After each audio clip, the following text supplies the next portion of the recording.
السلام علیکم.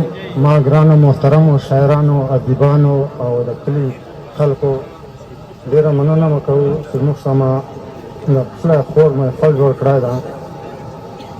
غزل به ته وایي ټیم کم ده، ټیم کم ده. دې لمبه لمبه ماحول کې ځان به څرنګه راټول کې،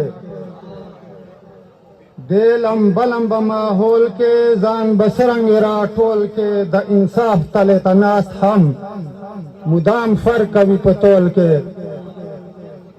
ته له ژوند نه څه خبر یې، ته له ژوند نه څه خبر یې، لکه ګډه اوسې شپول کې.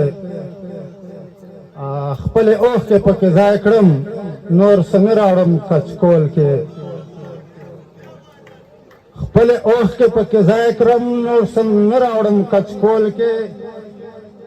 خدایه دا هدایت وایم هر یو لفظ مې انمول کې. مننه.